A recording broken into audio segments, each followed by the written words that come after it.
You all, I hope you all will be fine. Today we will start one new chapter, input and output handling. बहुत अच्छे से आपने इस chapter को समझना है क्योंकि इसी की बेस पे आपने आगे प्रोग्रामिंग वगैरह करनी है, ठीक है. So let's start the chapter input and output functions. हम यहाँ पे इनपुट और आउटपुट फंक्शंस को डिस्क्राइब करेंगे. In programming input means to enter और feed data into the computer. क्या होता है इनपुट? हम कंप्यूटर के अंदर कोई भी डाटा एंटर करें, कोई भी डाटा कंप्यूटर के अंदर फीड करें, वो हमारे पास क्या होता है? इनपुट. आउटपुट क्या होती है? Output is what the computer produces after processing the data. अब जो हम लेट्स सपोज हम कोई भी एडिशन कर रहे हैं तो हम वहाँ पे इनपुट में कोई से भी दो नंबर दे देंगे, ठीक है.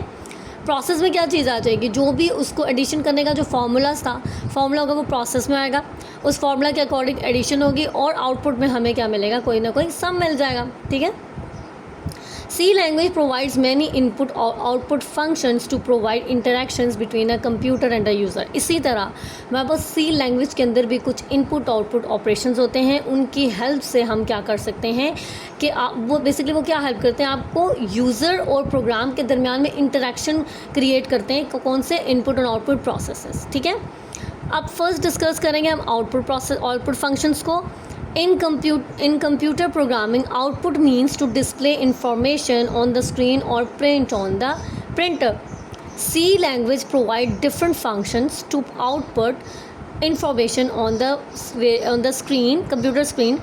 The most common is the printf functions. Okay. अब C लैंग्वेज में ना हमारे पास कुछ आउटपुट फंक्शंस होंगे, ठीक है, और हमारे पास कुछ इनपुट फंक्शंस भी होंगे सी लैंग्वेज में. तो आपसे जब ये पूछा जाए आउटपुट फंक्शन क्या है तो आपको पता होना चाहिए कि सी लैंग्वेज में आउटपुट फंक्शन कौन सा हम यूज़ कर रहे हैं यहाँ पे और इनपुट फंक्शन क्या यूज़ करें. आउटपुट फंक्शन जो हम यूज़ कर रहे हैं वो हमारे पास क्या है? प्रिंट एफ, ठीक है. इसको लिखना आपने कैसे है? प्रिंट एफ, ठीक है. अच्छा, इसको आपने लिखना है. जितने भी आपको मैं बता दूं सी लैंग्वेज के अंदर जितने भी इसके बिल्ट इन लाइक कीवर्ड्स होंगे ना वो सारे आपने स्मॉल लेटर्स में लिखने हैं. तो यहाँ पे प्रिंट एफ भी आप स्मॉल लेटर्स में लिखेंगे. अगर आप कैपिटल पी लिख देते हैं ना प्रिंट और फिर आपने एफ लिख दिया और कैपिटल पी लिख दिया तो ये रॉन्ग कंसीडर होगा, ठीक है.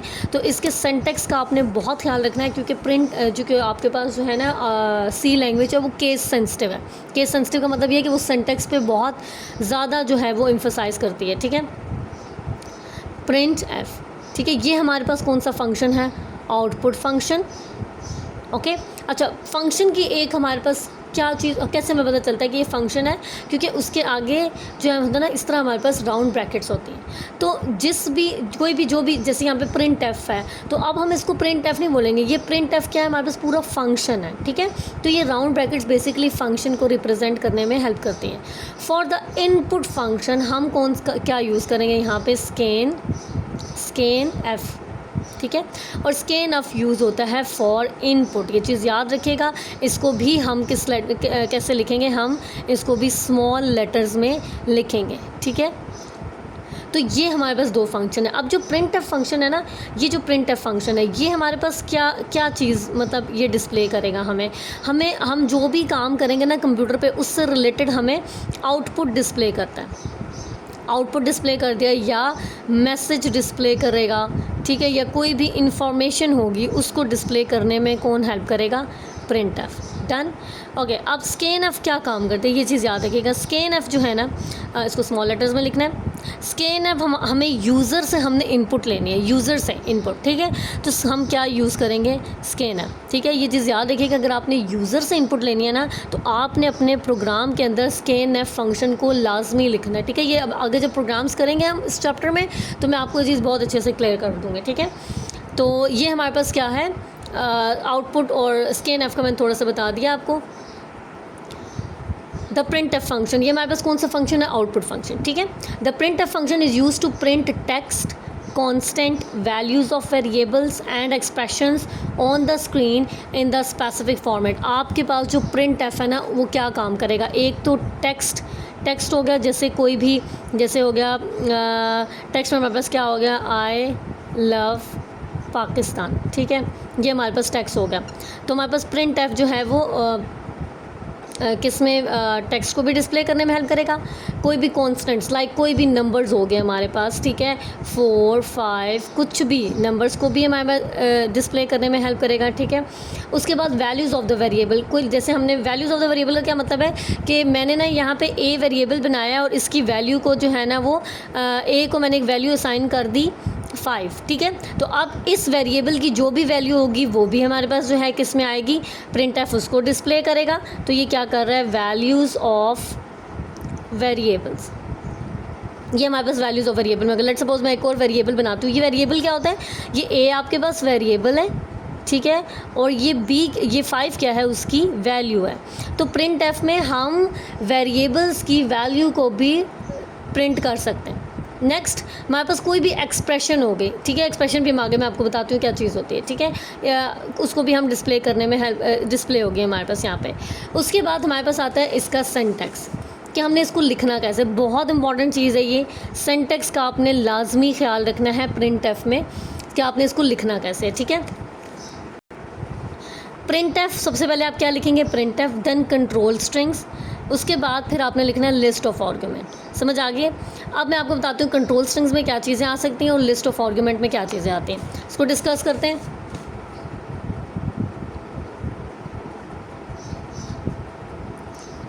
सिंटैक्स में अगेन आपने सबसे पहले लिखना है प्रिंट एफ, ये चीज़ याद रखिएगा, आपने स्मॉल लेटर्स में प्रिंट एफ लिखना है। उसके बाद जो चीज़ आएगी that is control string. Control string के अंदर मल्टीपल चीज़ें आ सकती हैं, मैं अभी आपको वो भी एक्सप्लेन करूँगी। मल्टीपल कंट्रोल स्ट्रिंग, साथ ही में हमारे पास क्या होगा, लिस्ट ऑफ आर्गूमेंट्स। ये लिस्ट ऑफ आर्गूमेंट्स भी मैं आपको बताती हूँ क्या चीज़ है, लिस्ट ऑफ आर्गूमेंट्स, ठीक है, मैं यहाँ तक लिख रही हूँ। अच्छा, अब प्रिंट एफ तो आपने एज इट इज़ लिखना है, ठीक है, ये चेंज नहीं होगा। अब जो आपके पास कंट्रोल स्ट्रिंग आती है ना, कंट्रोल स्ट्रिंग आपके पास कंसिस्ट करती है, कोई भी टेक्स्ट हो गया, नंबर 1 टेक्स्ट। सेकंड चीज़ जो इसमें आएगी वो फॉर्मेट स्पेसिफायर होगा, स्पेसिफायर्स आते हैं। थर्ड जो कंट्रोल स्ट्रिंग में चीज़ें आती हैं वो स्केप सीक्वेंस होता है, स्केप सीक्वेंसेस, ठीक है। एंड और एक और बहुत इंपॉर्टेंट चीज़ कि आपके पास जो कंट्रोल स्ट्रिंग है वो डबल कोट्स में लिखी जाती है, डबल कोट्स में ये लिखी जाएगी। डन। टेक्स्ट आपके पास क्या है, कोई भी मैसेज हो सकता है जो हमने प्रिंट करवाना है, ठीक है, हो सकता है उसके साथ कोई ना कोई वैल्यूज़ भी हों। फॉर्मेट स्पेसिफायर होता है कि आपने जो भी वैल्यू प्रिंट करवानी है उसके अकॉर्डिंग क्या फॉर्मेट स्पेसिफायर है वो आप यहाँ पे लिखेंगे। स्केप सीक्वेंस होता है, स्केप सीक्वेंस होता है कि आपने like escape sequence control the printing of the output. हम स्केप सीक्वेंस को यूँ लिखते हैं, ये बेसिकली हमारे पास रिप्रेजेंट करता है कि जो भी हमने आउटपुट है उसको डिस्प्ले करने का क्या तरीका है, ठीक है, ये हम स्केप सीक्वेंस में लिखेंगे। और दूसरी चीज़ होगी हमारे पास डबल कोट्स, ठीक है।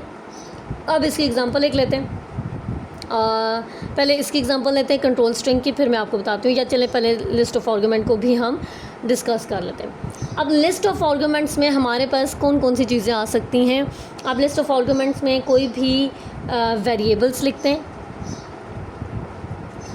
वेरिएबल्स कांस्टेंट लिखी जाती हैं, कांस्टेंट भी इसके अंदर लिखा जाता है, और अर्थमेटिक एक्सप्रेशंस जो भी है वो भी आप इसके अंदर लिख सकते हैं। अर्थमेटिक एक्सप्रेशंस लाइक मेरे पास होगी a+b, मैं इसके अंदर लिख सकती हूँ और लिस्ट ऑफ आर्गूमेंट में, ठीक है। उसके बाद हमारे पास क्या चीज़ें आती हैं इसके अंदर कि like the values are like, ये जो वैल्यूज़ है ना ये बेसिकली प्रिंटेड होगा according to the corresponding format specifiers पे, ठीक है। अच्छा, the first format specifier refers to the first argument and the second second format specifier will be for the second argument, ठीक है। ओके, अब मैं इस चीज़ को एक्सप्लेन करती हूँ एक एग्जांपल से। मेरे पास एक आउटपुट की एग्जांपल है जिसमें मैंने कोई ना कोई आउटपुट डिस्प्ले करवाना है, ठीक है। तो मैं यहाँ पे लिख देती हूँ print F. Again print F क्यों यूज़ करें, हमने आउटपुट फंक्शन है। अब इस प्रिंट एफ के अंदर सबसे पहले मैंने आपको बताया था कि आपने कंट्रोल स्ट्रिंग लिखनी है।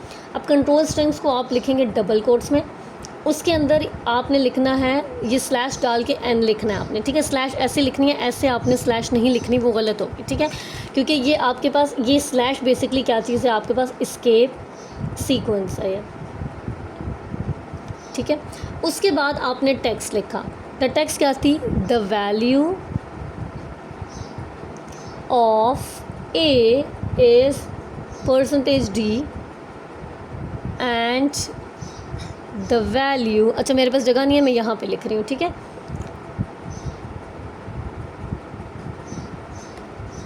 जस्ट अ मिनट, बना लेते हैं जगह। And the value of B is percentage D A, B। अब इसको समझते हैं। अब हो गई ये, यहाँ पे आपको मैंने बताया था कि हम कंट्रोल स्ट्रिंग के अंदर टेक्स्ट भी लिखते हैं, हम कंट्रोल स्ट्रिंग के अंदर हम फॉर्मेट स्पेसिफायर भी बताते हैं, ठीक है, और स्केप सीक्वेंसेस भी लिखते हैं। तो सबसे पहले जब भी आप लाइन लिखेंगे, सबसे पहले जो चीज़ आपने लिखनी है वो होगी स्केप सीक्वेंस, ठीक है। उसके बाद यहाँ पे प्रिंट, यहाँ पे हमने क्या लिखा है, ये सारा क्या है, ये सारा आपके पास टेक्स्ट है। हमने क्या किया, इसके अंदर टेक्स्ट भी ऐड किया। उसके बाद फॉर्मेट स्पेसिफायर बताया था कि हम इसके अंदर फॉर्मेट स्पेसिफायर बताते हैं। ये आपके पास फॉर्मेट स्पेसिफायर होता है। हमारे पास ना फॉर्मेट स्पेसिफायर कुछ इस तरह के फॉर्म में लिखे जाते हैं, परसेंटेज डी।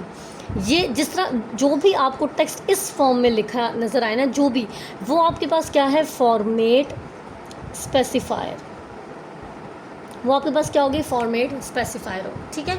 अच्छा, उसके बाद हमने ये चीज़ बात की थी, जो कंट्रोल स्ट्रिंग है उसको हम डबल कोट्स में लिखेंगे। ये देखें, हमने कंट्रोल स्ट्रिंग डबल कोट्स में लिखी। और यहाँ पे हमने क्या क्या चीज़ें ऐड की कंट्रोल स्ट्रिंग के अंदर, कि हमने स्केप सीक्वेंस ऐड किया, ठीक है, स्केप सीक्वेंस ऐड किया हमने, ठीक है। इस टेक्स्ट के अकॉर्डिंग हम बात करते हैं। तो उसके बाद हमने यहाँ पे क्या चीज़ ऐड की, फॉर्मेट स्पेसिफायर। और जो थर्ड थिंग है वो हमारे पास क्या थी, यहाँ पे स्केप सीक्वेंस टेक्स्ट, डन। अच्छा, अब बात ये है, और फोर्थ चीज़ हमने यहाँ पे क्या यूज़ की, डबल कोड्स। डबल कोड्स, अब ये सारी चीज़ें किस में आएंगी, कंट्रोल स्ट्रिंग में, ठीक है। उसके बाद जो नेक्स्ट पार्ट था इसका प्रिंट एफ का, वो लिस्ट ऑफ आर्गुमेंट था। ये हमारे पास लिस्ट ऑफ आर्गुमेंट्स हैं, ये हमारे पास लिस्ट ऑफ आर्गुमेंट्स हैं। इनको लिखने का तरीका ये है कि आपने डबल कोट्स लगाने के बाद आपने कोमा लिखना है। ऐसा बिल्कुल नहीं करना कि आपने पहले कोमा यहाँ लगा दिया और फिर डबल कोट्स, नहीं, वो आपको एरर देगा। कंट्रोल स्ट्रिंग क्लोज करने के बाद आपने यहाँ पे इनके बाद, इन कंट्रोल स्ट्रिंग के बाद आपने कोमा लगाना है, फिर आपने लिस्ट ऑफ जो है वो क्या लिखना है, यहाँ पे आर्गुमेंट्स। तो लिस्ट ऑफ आर्गुमेंट्स में हमने क्या चीज़ ऐड की है, यहाँ पे लिस्ट ऑफ आर्गुमेंट्स की हम बात करें इस लिस्ट में, तो हमने क्या चीज़ ऐड की है, वेरिएबल्स ऐड किए, ठीक है। तो हमने यहाँ पे क्या किया, वेरिएबल्स ऐड किए। हमने बताया था ना कि हम लिस्ट ऑफ आर्गुमेंट्स में वेरिएबल्स भी ऐड कर सकते हैं, कांस्टेंट भी ऐड कर सकते हैं, और कोई अरिथमेटिक ऑपरेशन भी ऐड कर सकते हैं, ठीक है। सो ये आपके पास सारा प्रोसेस था प्रिंट एफ का। अगेन प्रिंट एफ मैं आपको बता दूं, प्रिंट एफ हम यूज़ करते हैं for the output functions. Output functions में हमारे पास प्रिंट एफ आता है। उसका क्या सिंटैक्स होता है, आपने कंट्रोल स्ट्रिंग लिखनी होती है पहले, और उसके बाद फिर कोमा लगा के आपने लिस्ट ऑफ आर्गुमेंट्स लिखने हैं, जैसे मैंने इस एग्जांपल में आपको डिस्क्राइब किए थे।